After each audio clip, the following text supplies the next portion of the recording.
Vamos iniciar então a nossa aula. Eu coloquei um material didático aí para vocês no grupo. Tem aí na capa, nós vamos estudar a lição 4 do terceiro trimestre de 2023, com o tema Quando a criatura vale mais que o Criador, ou seja, o tema da próxima lição de escola dominical. Bom, então, na segunda página nós temos o título, né? Quando a criatura vale mais que o Criador. E nós vamos começar, ele sugeriu aí o texto de Romanos como texto áureo, né? Pois mudar a verdade de Deus é mentira e honrar e servir mais a criatura do que o Criador, que é bendito eternamente. Amém. Eu vou seguir aquele padrão que eu faço com vocês.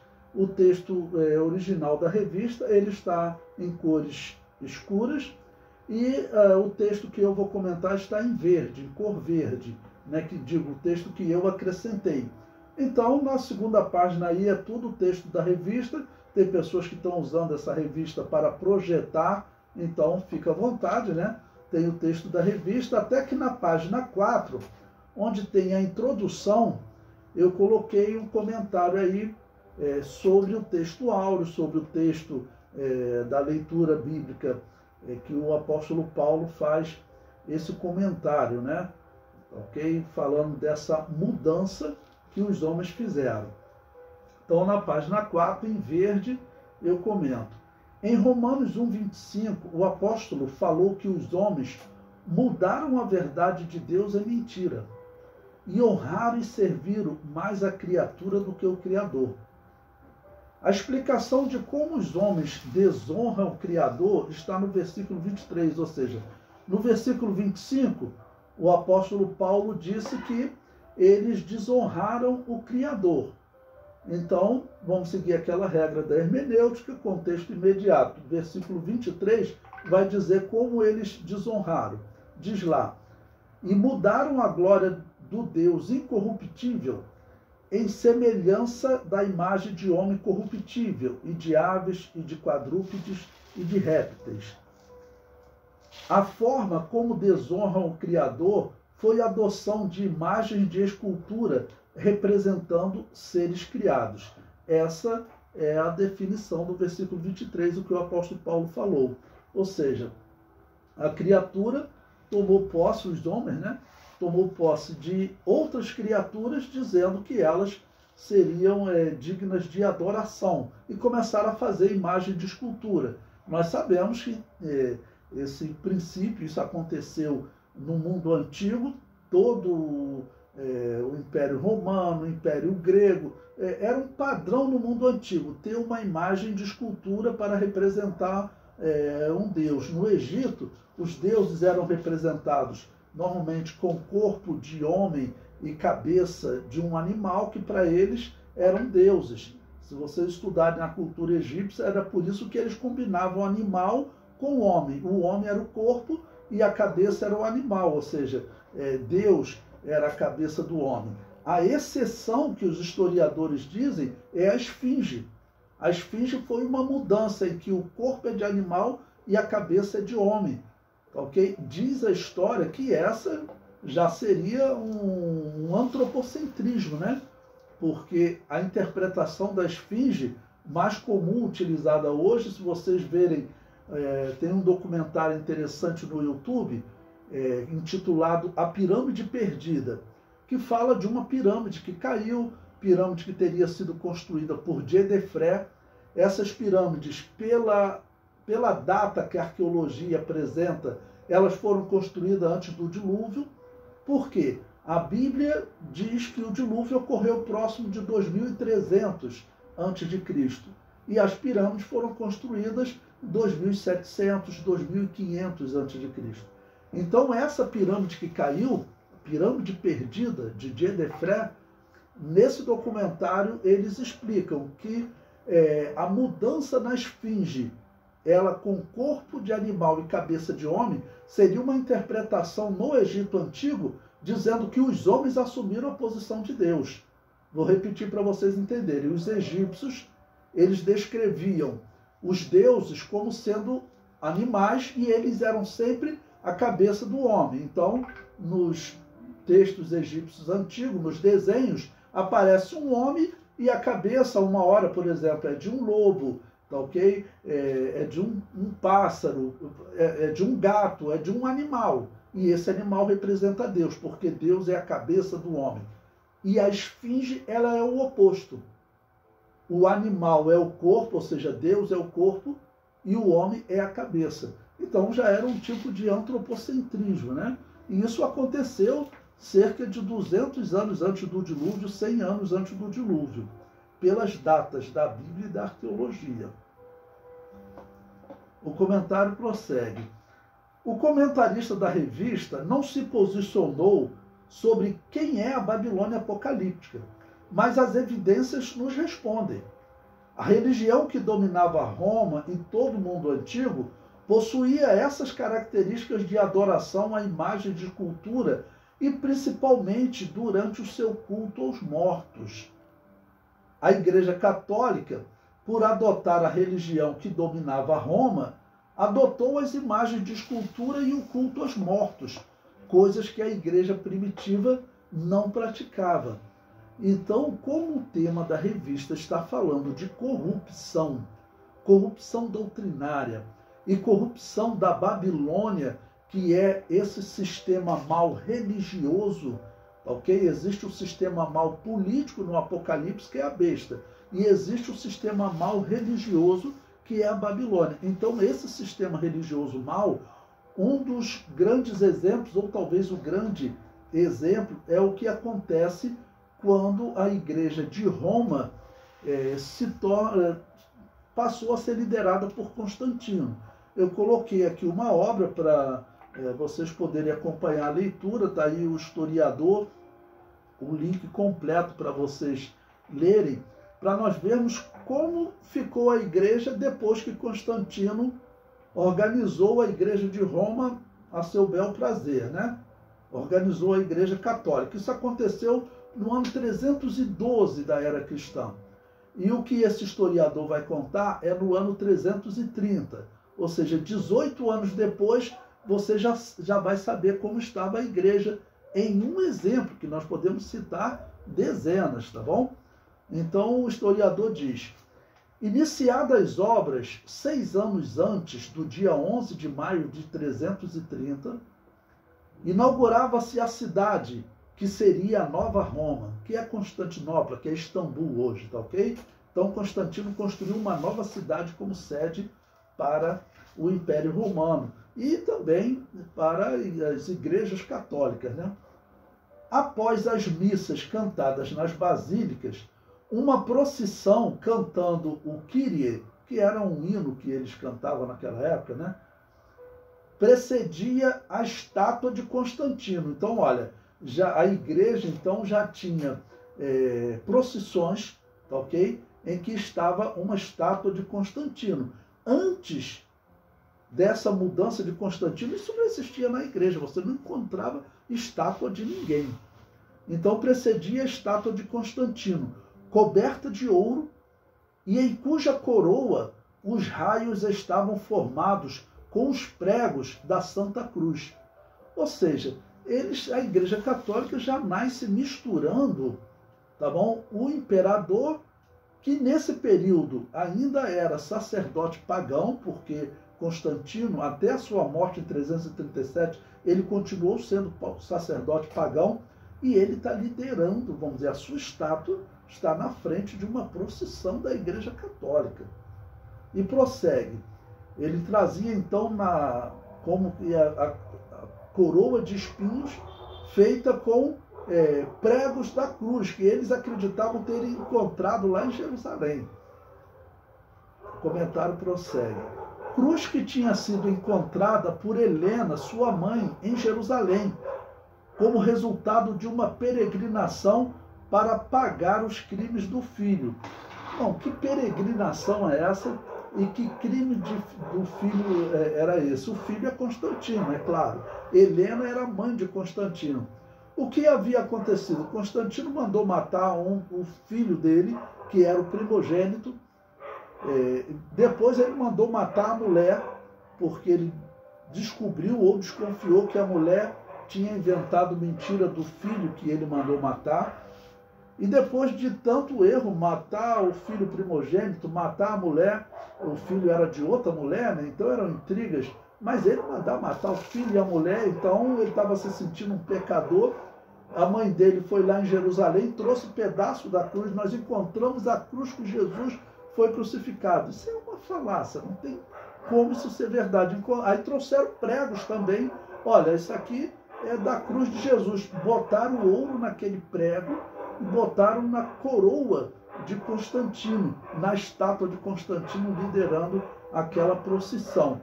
Lembrando que Constantino ainda é sacerdote do demônio nesse período. Ele era sacerdote dos deuses pagãos.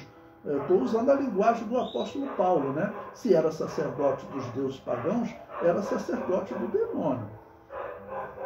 O comentário prossegue.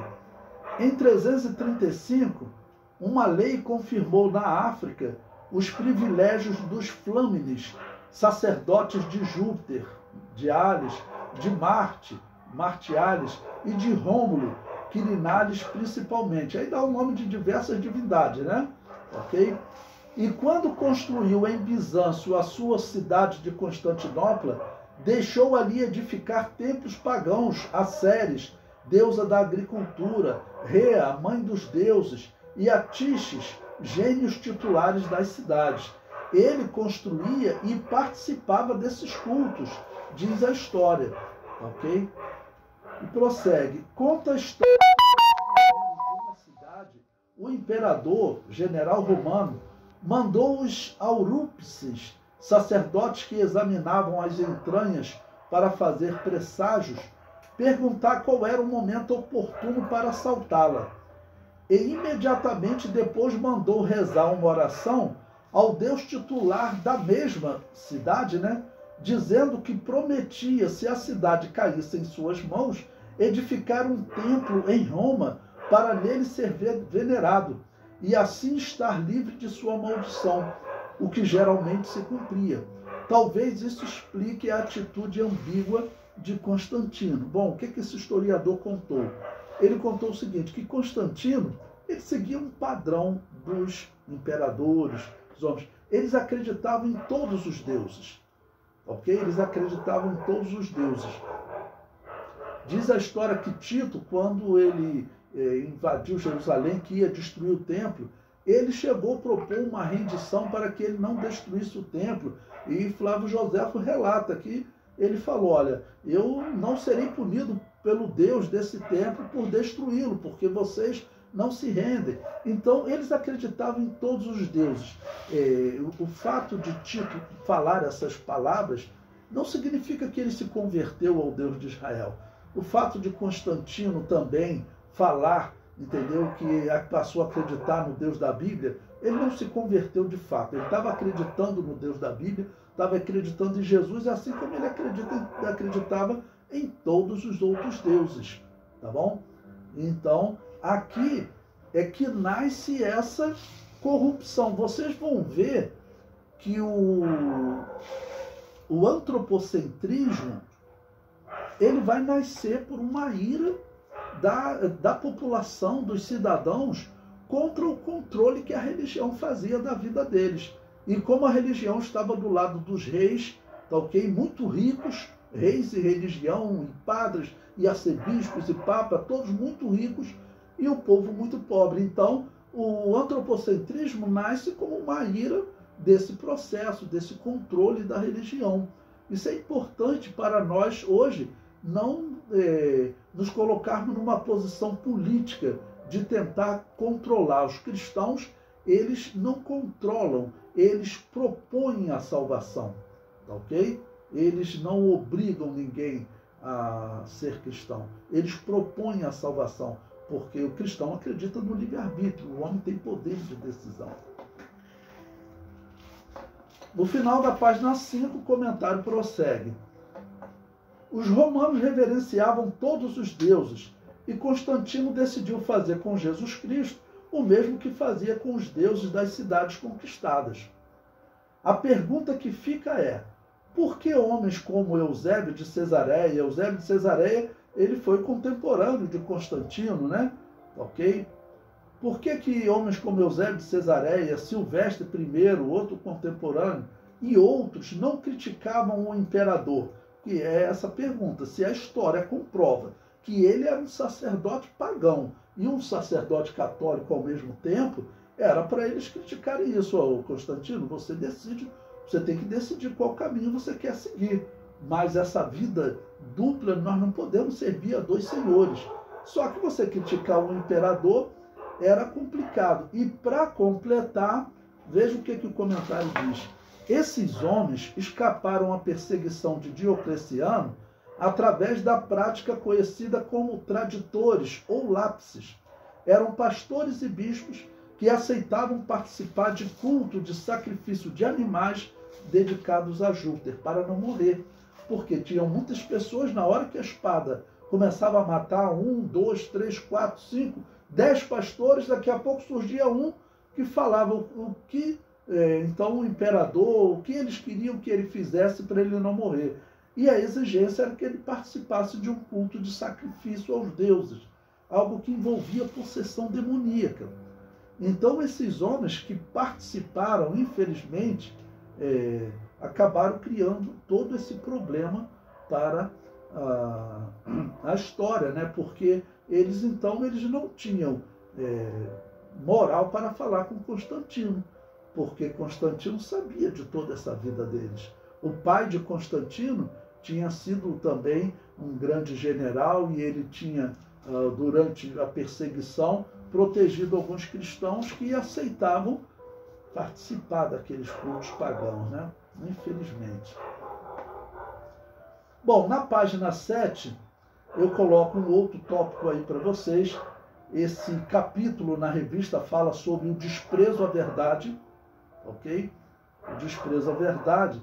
E eu cito aí agora um exemplo que saiu recentemente na Suécia, ok? Que eles estão querendo,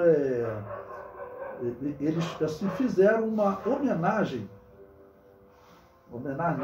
eles fizeram um protesto, e a proposta do protesto foi agora, na sexta-feira, ou no sábado, dia 16/7, e a proposta do protesto era o seguinte, era queimar uma Bíblia e uma Torá. Eles não vão queimar a Bíblia e a Torá, ok? Mas por que eles vão fazer isso? Eles disseram que teve um homem que ameaçou queimar o Alcorão, mas também não queimou. E aí eles resolveram fazer esse protesto, a queima da Bíblia e da Torá. E o governo autorizou. Eu penso que não era para o governo autorizar nenhum dos casos. Nem a queima do Alcorão, nem a queima da Bíblia, nem a queima da Torá. E isso está na lei, ok? Desde a Revolução Francesa, depois da Segunda Guerra Mundial também, foi colocado na lei dos direitos humanos sobre o respeito às religiões. Nós temos que sentar com o islâmico, dialogar. O islâmico pode falar que eu estou errado e eu posso falar que o islâmico está errado. Nós temos a nossa opinião, mas queimar literatura, isso não é obra de cristão. Então eu penso que o governo não deveria autorizar em nada. Mas eu vou querer que vocês prestem atenção, eu botei como exemplo aí esse fato que eu falei, foi sexta-feira passada, hoje é dia 18, isso foi no dia 15, dia 16, tá bom? Então na página 7 eu coloquei o texto e o link da reportagem para vocês lerem. Diz o seguinte, Suécia autoriza a manifestação para a queima da Bíblia e da Torá. Após a queima bíblica de um Alcorão na Suécia há 2 semanas, a polícia de Estocolmo autorizou uma manifestação na qual seriam queimadas cópias da Torá, o livro sagrado dos judeus, e da Bíblia, o livro sagrado dos cristãos. A porta-voz da polícia sueca, Carina Skagerlind, disse em entrevista à agência de notícias, a AFP, que a autorização não se referia a um pedido oficial para queimar publicamente a Torá e a Bíblia, mas a uma reunião na qual, preste atenção, uma opinião seria expressa. Isso é uma diferença importante, ressaltou Scargelini, né? Ou seja, mas que opinião seria essa? Essa opinião é uma opinião que eles se levantam contra a religião. Então, a Bíblia e a Torá não eram para entrar nessa questão. Era para o governo sueco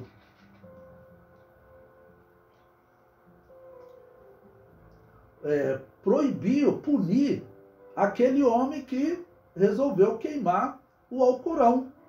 Eu desacredito no Alcorão, eu não acredito nas palavras de Maomé. Mas o cristão, ele não defende a proibição da mentira. Ele defende um confronto com aquilo que ele não acredita. Ok? Mas proibição não. Então, o certo era a autoridade punir aquele homem e falar, olha, não pode queimar o Corão, não pode queimar a Bíblia, não pode queimar a Torá. Mas aí agora vamos fazer, ele autorizou fazer, vamos chamar uma queima de opinião. O comentário prossegue. A polícia de Estocolmo argumentou que só pode se recusar a aprovar uma reunião pública se ela causar grandes transtornos ou for um risco para a segurança pública. Então, esse liberalismo nós sabemos como acontece. Ele acontece o seguinte, ele libera aquele que quer atacar a Bíblia e o contrário não. Vocês têm um exemplo, alguns anos atrás, uns 10 anos atrás, teve aquele caso daquela revista na França, Charlie Hebdo, que eles acabaram mortos pelos muçulmanos. Aquilo ali foi um exemplo. A justiça francesa autorizava eles fazerem charges atacando o islamismo.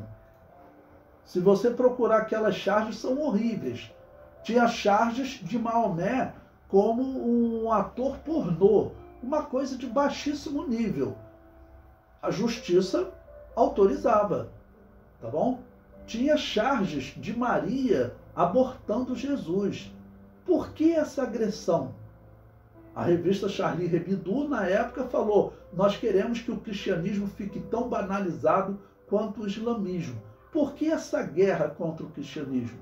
E aí, naquela mesma época em que a Charlie Hebdo acabou sendo atacada a tiros, e infelizmente, né, pessoas ali morreram, teve uma pessoa lá, um comediante, estava procurando a palavra, um comediante na França, que ele fez uma comédia, uma paródia com o que aconteceu com a revista Charlie Hebdo. Ele foi chamado na polícia e foi proibido de publicar aquelas piadinhas sobre o que aconteceu com a revista Charlie Hebdo. Então, observe, a proibição ela é normal porque a proibição ela já está colocando um limite para as agressões dos homens. Mas quando a agressão é contra a Bíblia, pode. Quando a agressão é contra uma revista Charlie Hebdo, aí não pode. Okay? Então, existe um ódio na sociedade contra as religiões e tudo isso nasce nesse humanismo. Tá, okay? Em que eles falam que a religião está prejudicando o homem e que o humanismo vai trabalhar para exaltar o homem. Tá, okay? Então é pregado um ódio à religião no mundo. O comentário prossegue. No entanto, no registro da manifestação, os orgadores anunciaram que exemplares da Torá e da Bíblia seriam queimados. Segundo o requerente, a ação seria uma reação à queima do Alcorão Islâmico no final de junho, que também ocorreu com a aprovação oficial da polícia, sobre o argumento de liberdade de expressão. Essa questão, irmãos, de liberdade de expressão, o limite da liberdade de expressão, as leis da ONU dizem que o limite, qual é? O limite é se você vai agredir alguém, se você vai gerar, vamos dizer, humilhação em alguém, se existe algum tipo de agressão. Aquela revista Charlie Hebdo, quando ela postava Maomé como ator pornô, nu, sabe? É uma coisa horrível. Aquilo é uma agressão. Então, agredir contra a religião é liberdade de expressão.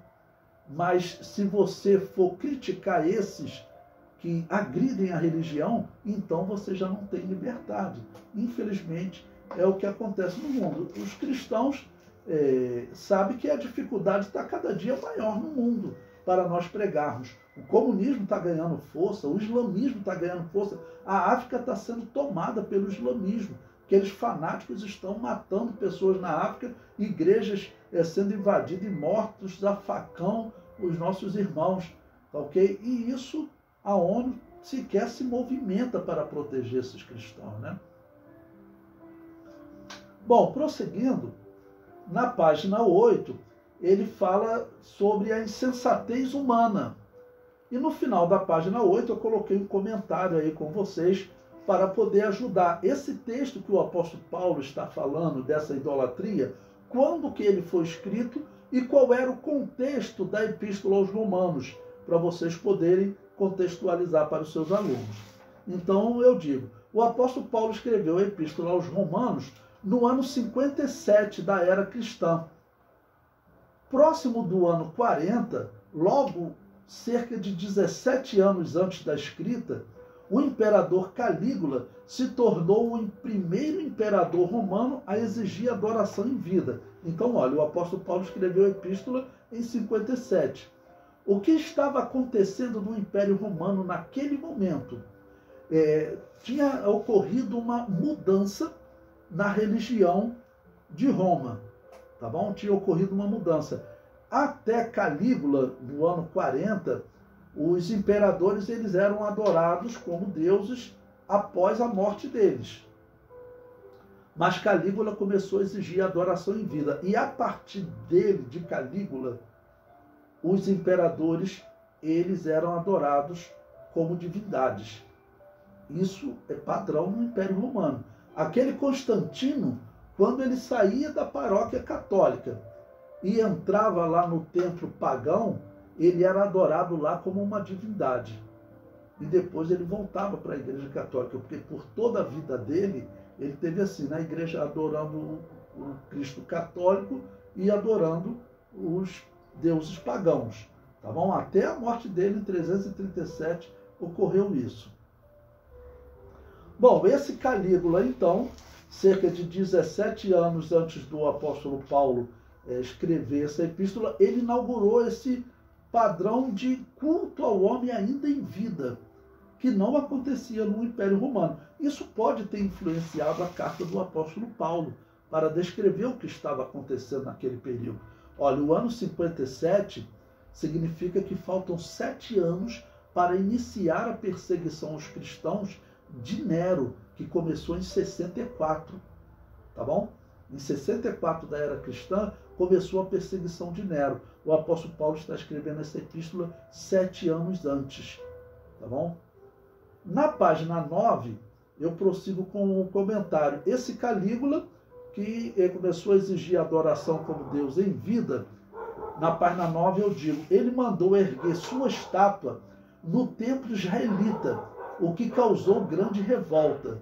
Tá bom? Na verdade, ele mandou colocar uma estátua dele em cada templo do Império Romano. Lá entre os gregos, os pagãos não teria problema nenhum, uma estátua a mais, uma estátua a menos. Só que no templo de Israel, eles não aceitavam estátua. Agora imagine, o imperador falou, tem que botar uma estátua minha lá. Tá bom? O comentário prossegue. A estátua não foi erguida devido à morte do imperador. Calígula apresentava-se em público com uma roupa que retratava as divindades Hércules, Mercúrio e Apolo, apresentando-se como Deus entre os homens. Erigiu 3 templos para a adoração de sua pessoa, 2 em Roma e 1 em Mileto. Calígula obrigou o Senado e o povo a prestar-lhe culto em vida. Tá bom? Então, esse exemplo, ok? Pode ter influenciado na escrita do apóstolo Paulo, porque pensem na loucura desse homem, querer ser adorado como Deus, mas pense também na ignorância do povo, porque, acredite, o povo, eles assumiam esse culto. Tinham pessoas que acreditavam mesmo que o imperador era Deus entre os homens e que ele trazia a solução dos deuses. Tá bom? Isso acontecia no mundo antigo, no Egito, e nos dias do Novo Testamento está acontecendo em Roma. Por que isso é importante? Porque, segundo a Bíblia, nos últimos dias surgirá um homem com esse mesmo sentimento. Lembre-se do que eu falei para vocês, antes do dilúvio, as pirâmides foram construídas e tinha um homem lá chamado Djedefre, que, segundo a história, ele mudou o sistema construindo uma hipótese, aquela esfinge em que o homem é a cabeça dos deuses, ou seja, é um antropocentrismo, o homem assumiu a posição de Deus. Veja agora o que a enciclopédia judaica nos diz sobre Calígula, ainda na página 9. No final da década de 30 do século I da Era Comum, é como os judeus colocam, né? EC, eles chamam de Era Comum, irrompeu uma amarga disputa entre os pagãos e os judeus de Alexandria, coincidentemente com uma tentativa do imperador romano Caio Calígula de forçar todos os habitantes do império a render-lhe culto. Os pagãos usaram a recusa dos judeus de atender a isso como pretexto para violentas agitações contra os judeus. Vocês têm aí o link completo da Enciclopédia Judaica, o volume que eu extraí, né, do organizador Kugan. Tá bom? Então, a Enciclopédia Judaica também relata que pelo Império Romano começou uma perseguição também aos judeus, ok? Porque os judeus que habitavam pelo Império Romano, eles tinham uma rivalidade com as outras nações, porque os pagãos sabiam que os judeus diziam que os seus deuses não existiam, ok? Então, se eles já tinham esse ódio, quando surge uma ordem para eles adorarem o imperador em vida, o que o judeu vai fazer? Não vai adorar. Então o povo vai aproveitar para se rebelar contra os judeus, e os judeus eles já estão sofrendo. Isso aqui já é um tipo de humanismo, já é um tipo de humanismo, de um antropocentrismo. Ou seja, isso vem de longe, tá bom? Isso vem de longe. E a tendência é crescer nos últimos dias, porque virá um homem ungido de Satanás para ser adorado pelos homens. Ainda no final da página 9, Flávio Joséfo nos traz um comentário sobre Calígula. Ele diz: mas, se esse príncipe era tão bárbaro, não era menos extravagante. Não lhe bastava receber de seus súditos todas as honras que se podem prestar a um homem. Ele exigia que o reverenciassem como a um deus, e quando ia ao Capitólio, Capitólio, irmãos, é o templo do deus Júpiter, o que os romanos chamavam de um grande deus, né? Então, quando ia ao Capitólio, que é o mais célebre de todos os templos de Roma, tinha a insolência de chamar Júpiter de irmão. Diz a história que ele mandava fazer as vestes dele iguais dos deuses, porque os artistas já vinham desenhando Júpiter, Apolo, aqueles deuses, Mercúrio, com roupas específicas, né? Tá bom? Então um dia ele entrava com a roupa igual Júpiter e chamava Júpiter de irmão mais velho dele. Ou seja, o indivíduo era louco mesmo, né? Tá ok? A loucura de exigir adoração como divino não estava apenas nos imperadores. O povo acreditava que eles eram realmente divinos. É o que a história mostra, né? Se fosse isso no Egito, em Roma, em qualquer lugar, eles acreditavam mesmo que esses homens eram divinos. Isso vai acontecer entre os pagãos como algo muito comum, tá ok? Pois bem, na página 12, ele está no capítulo 2 da revista Revolução do Pensamento Humano, ele vai falar do renascentismo.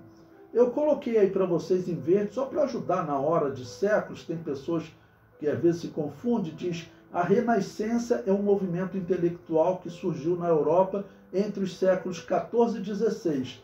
Século 14 começa em 1301, século 16 termina em 1600, tá bom? Então é nesse período que surge esse renascentismo que vai gerar o antropocentrismo. O que acontece também nesse período? A reforma protestante. A Reforma Protestante, como eu sempre digo para vocês, foi uma reação política, tá bom? Foi uma reação política de pessoas que não suportavam o que a Igreja Católica fazia, né? Porque o ser humano normal, se ele não tiver sob alguma opressão, ele não aceita esse negócio de queimar pessoas, matar pessoas, torturar pessoas. Isso não é humano. Tanto que a Inquisição Católica diz a história que tinha padres que não conseguia executar. A história diz que a Igreja Católica teve que contratar, lá em 1200, né, assim, sem medir palavras, um bandido, né? Pense alguém que seria um matador aí, um grande matador entre os traficantes do mundo aí, do Brasil e tal, mas da Europa um grande matador. A Igreja Católica contratou ele para a Inquisição. Então, isso vai ser algo revoltante na população. Nesse período aqui já eram 300 anos de Inquisição, tá bom? No período da Reforma. Ok? E na página 12, como o autor da revista está falando dessa questão do teocentrismo e de como eles abandonam Deus, tá bom? Deixando Deus de lado, que é a visão teocêntrica, e buscando a visão antropocêntrica, tá bom? Então eu coloquei ali em verde: os cristãos devem incentivar o desenvolvimento da ciência, pois esta faz descobertas que glorificam o nome de Deus. O que eu quero falar nesse ponto com vocês? Olha, nós estamos há cerca de 500 anos que o humanismo veio no mundo. O humanismo, o antropocentrismo, ele veio trazendo propostas de fazer o homem crescer e dizendo que a ciência ia se desenvolver e ia acabar com a Bíblia. Mas o que aconteceu na história, tá bom? Foi o oposto. A ciência, a cada dia que passa, ela cria problema para os ateus. A ciência, ela tem descoberto pontos que evidenciam o criacionismo. Um exemplo foi agora, início do ano, vocês devem pesquisar, se manter atualizado sobre isso, sobre o que esse telescópio chamado James Webb descobriu. Ele descobriu uma série de erros nos cálculos que os cientistas fazem sobre a idade do universo. Então eu conhecia, por exemplo, 2 cálculos já conflitantes. Os cientistas dizem que o universo nasceu há 13 bilhões de anos. E um outro ramo da ciência, tá bom? Chamado astrofísica, que estuda o tempo de vida das estrelas, eles já falam em 18 bilhões de anos. Olha, 13 bilhões para 18 bilhões. E o pior, as estrelas seriam mais velhas que o universo. Ou seja, as filhas seriam mais velhas que a mãe. Então, já era algo espantoso. Bom, o que esse telescópio descobriu? Ele descobriu que nem 13 bilhões de anos. O universo é muito mais jovem do que eles falavam. Então, essa descoberta, que foi agora, início de 2023, ela é um ponto positivo para o criacionismo, tá bom? Ela é um ponto positivo para o criacionismo, porque, segundo o criacionismo, o homem existe na Terra há 6.000 anos. Todas aquelas ossadas que vocês veem, tudo aquilo ali é falácia, tá bom? Não tem como calcular uma ossada de 90 bilhões de anos. E eles vão ter que refazer essas datas, porque se o universo é mais jovem do que eles falam, a vida na Terra não pode ter 90 bilhões de anos. Tá bom? Então, a ciência, ela não está contra a verdade, não. Alguns cientistas querem interpretar a ciência para tentar desmerecer a verdade, mas a ciência não está contra a verdade, não. Pois bem, um outro ponto que eu coloquei para vocês, na página 12, ele está tratando sobre o humanismo, onde ele surge na Itália, né? E no início da página 13 eu faço um resumo, um complemento ali sobre o que é humanismo. Eu coloco: os humanistas aprofundaram seus estudos graças aos documentos que receberam da queda de Constantinopla, pois a Igreja Católica havia estabelecido uma série de restrições que dificultavam o desenvolvimento da Europa, tá bom? Bom, então a Igreja Católica ela havia proibido, na verdade, uma série de livros na Europa. Constantinopla não tinha essa proibição. Quando Constantinopla caiu para os árabes, né, aqueles homens, bispos, né, que viviam lá, que tinham muitos pergaminhos, que tinham um valor imenso, eles conseguiram encher barcos de pergaminhos e levaram para a Itália. Quando chegaram lá, os homens que estavam estudando na Europa tiveram acesso a documentos que eles não possuíam, ok?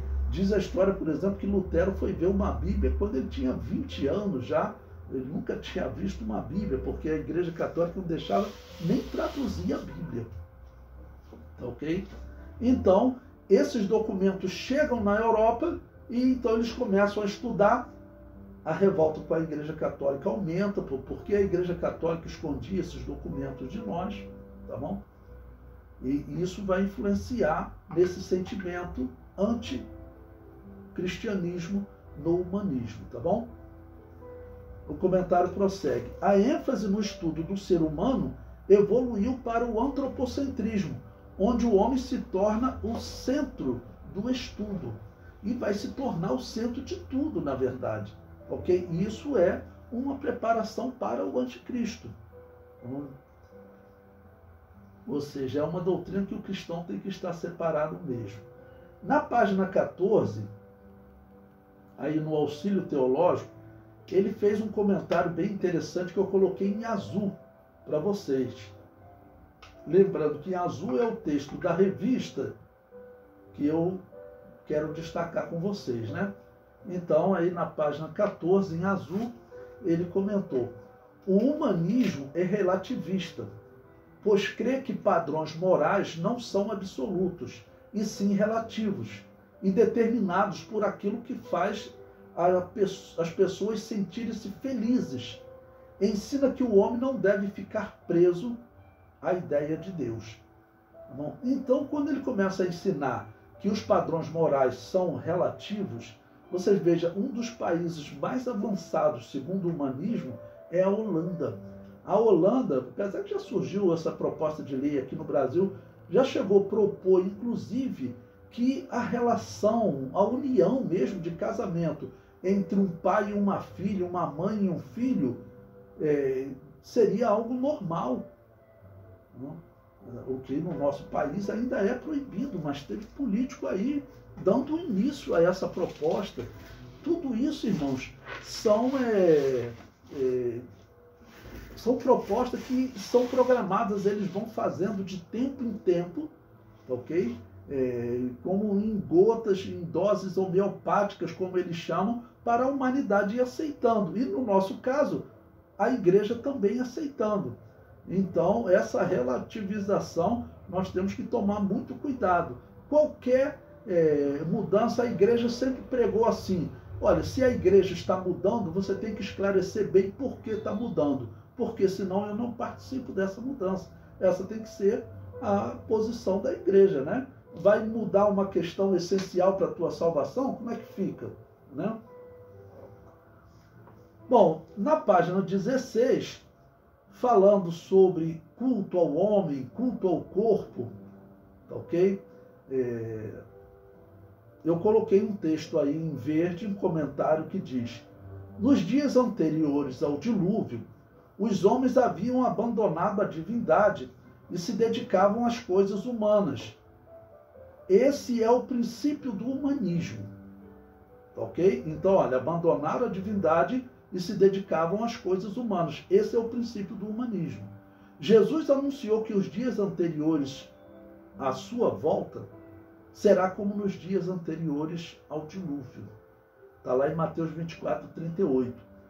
Porquanto, assim como nos dias anteriores ao dilúvio, comiam, bebiam, casavam e davam-se em casamento, até o dia em que Noé entrou na arca. Observe que Jesus Cristo em nenhum momento falou aqui até de violência, não falou de idolatria nesse texto. Nós sabemos pela história que existia, tá bom? Mas Jesus falou que eles estavam se dedicando a coisas naturais, comer, beber, casar. Era isso que o homem fazia.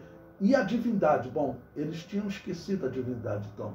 Então, isso é um antropocentrismo. Vocês estavam concentrados no homem, na população, no imperador, no rei, que havia, né, nos reis de Caim ou de Sete, tá bom? O comentário prossegue. Um ateu sueco chamado Dr. Heidenus chamava os teólogos liberais e humanistas de ateus disfarçados em bispos e pastores. Ele falava, esses indivíduos não seguem nem a palavra de Jesus. Eu achei a palavra desse ateu aqui interessante. Porque esse ateu aqui está representando um homem, um humano, um ser normal, que via os bispos, principalmente protestantes, que o humanismo e o liberalismo se desenvolvem entre eles, tá ok? E as atitudes desses homens, o ateu falava, esses homens aí, eles cristãos, eles não são. Eles estão disfarçados aí de bispos e pastores. Mas esses homens também não creem em Deus, não. Porque se eles crescem, eles não fariam isso. Olha que palavra pesada de um ateu, olhando para um grupo que infelizmente fazia violência, os católicos e os protestantes, tem na história diversas guerras entre eles, né? E perseguiam as igrejas anabatistas. Aí chega um ponto de um ateu dizer que esses homens aí não seguem as palavras de Jesus, não. Porque as pessoas conhecem a palavra de Jesus, pelo menos aqueles filmes que passam aí na semana da Páscoa, né? Então eles conhecem a palavra de Jesus, sabem que Jesus falou claramente que os seus seguidores eram como ovelhas no meio de lobos. Não existe caso de ovelha matar lobo. Não existe caso de ovelha ser violenta com o lobo. Então, qualquer violência na história, o ser humano normal, esse ateu olhou e falou, esses aí não são seguidores de Jesus. Vou citar mais um exemplo para vocês que eu citei numa outra aula. A igreja protestante inglesa, ela, claro, participava do governo da Inglaterra lá na Índia. Tá bom? Onde os ingleses iam, quem governava a Inglaterra eram os protestantes, tá bom? Em especial os puritanos. Então, lá na Inglaterra, eles tentaram evangelizar Mahatma Gandhi. Desculpe, lá na Índia, eles evangelizaram Mahatma Gandhi. Deram Bíblia para Mahatma Gandhi, e Mahatma Gandhi defendendo a Índia da opressão dos ingleses. E os ingleses dando a Bíblia, evangelizando ele. Os ingleses protestantes. O que Mahatma Gandhi respondeu? Ele falou, olha, eu não quero o Cristo de vocês, não. Eu prefiro o Cristo da Bíblia. Olha que coisa terrível o cristão ouvir isso. O cristão não, desculpa, o protestante ouvir isso. Né? Dizer, não, o Cristo que você prega, eu não quero. Eu quero o Cristo da Bíblia. Lembrando que Mahatma Gandhi foi um dos maiores pacifistas da história e admirador, e dizia que se inspirava em um anabatista pacifista chamado Pedro Helpchinski. Em outra época eu vou contar a história dele para vocês. Bom, ainda na página 16, no finalzinho, eu digo, o humanismo teve início no Éden. Olha, eu falei que o humanismo, o antropocentrismo já apareceu antes do dilúvio. Quando o homem troca Deus, o Criador, pela criatura, isso é antropocentrismo, né? Então, eu cito, olha, observe no Éden, o que Eva vai fazer? Ela vai agir antropocentricamente, vamos falar assim, né? Primeiro eu coloco Gênesis 2:9, na página 17, que diz, e o Senhor Deus fez brotar da terra toda árvore agradável à vista e boa para a comida, e a árvore da vida no meio do jardim, e a árvore da ciência do bem e do mal. Pois bem, qual a árvore que estava no meio do jardim? A árvore da vida, tá bom? Adão e Eva foram proibidos de comer da árvore da ciência do bem e do mal, tá bom? A árvore da ciência do bem e do mal não tem localização dela no jardim, nós não sabemos onde ela ficava.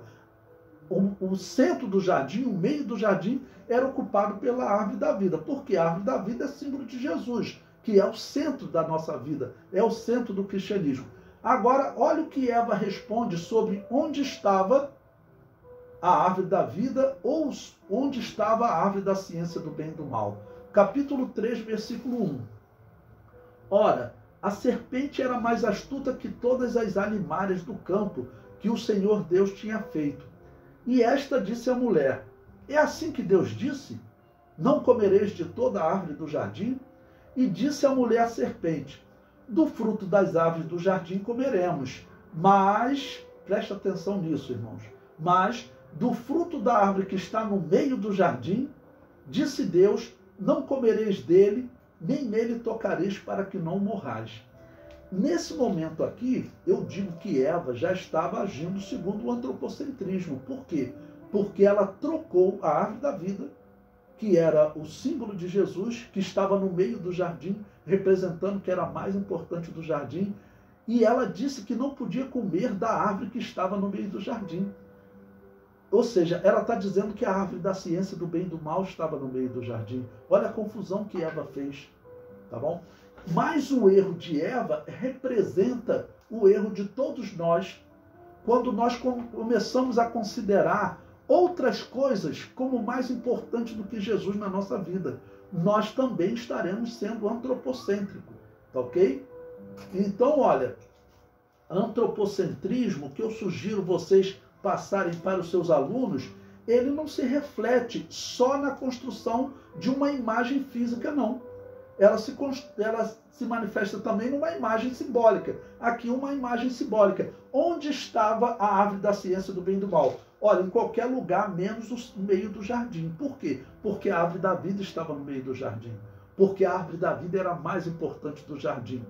Tá bom? Essa é uma mensagem cristocêntrica.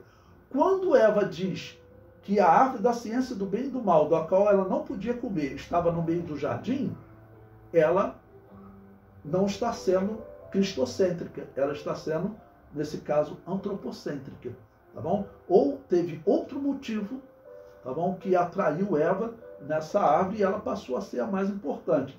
Bom, só para nós continuarmos lendo, Satanás vai fazer o quê? Diante de uma resposta confusa dessa, alguém que não conhece a palavra de Deus, essa pessoa vai, com certeza, ser enrolada pela serpente. O versículo 4. Então a serpente disse à mulher, certamente não morrereis, ou seja, já está dizendo que a palavra de Deus não se cumpriria, quando Deus havia dito que morreria.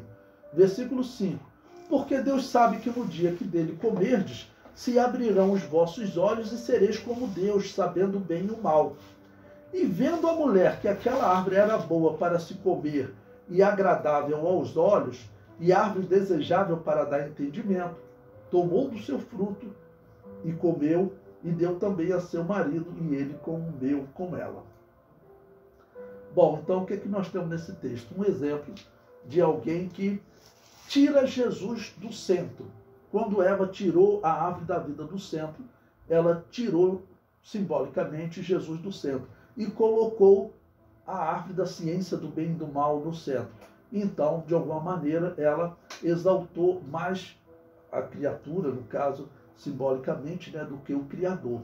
Tá bom? Então, esse é o princípio do antropocentrismo. Na página 18, o que eu coloquei para vocês? Uma ilustração bem interessante que tem na internet. Você tem um primeiro quadro, onde tem uma cerca que está escrito assim, leis de Deus. Por que Deus estabeleceu leis? Vocês têm ouvido aí a esquerda no Brasil dizer que eles têm que eliminar esse sistema da família judaico-cristã. Eles querem acabar com essa família padrão. E eles chamam isso de as leis de Deus. Queremos acabar com essas leis, né, das religiões. E no quadro ali tem uma pessoa que olha aquela cerca, leis de Deus, e ele fala, eu odeio estar preso pela cerca, vou pular. Enquanto isso tem uma pessoa do lado dele avisando, espere. E não é uma cerca, isso é um muro de proteção. E quando a pessoa pula, do outro lado tem um abismo e ela cai. Então essa é uma ilustração bem interessante. Se vocês forem usar no PowerPoint, projetar, né, essa figura é bem importante, né?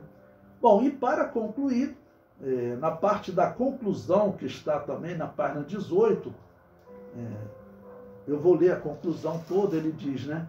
A corrupção da raça humana é o desfecho de uma rebelião à verdade divina. A impiedade e a ausência de retidão resultaram em teorias de autossuficiência em que a criatura se ergue acima de seu Criador. Ao se colocar como medida única de todas as coisas, o homem leva seu interesse acima da vontade divina. As consequências são a autoidolatria, a depravação moral, a decadência social e espiritual. Não obstante, a Escritura alerta que a ira divina permanece sobre os que são desobedientes à verdade divina. Romanos 2,8. E como conclusão eu coloquei também um texto aí. Eu digo, o humanismo antropocentrista afirmava, melhor dizendo, que o propósito era exaltar o homem.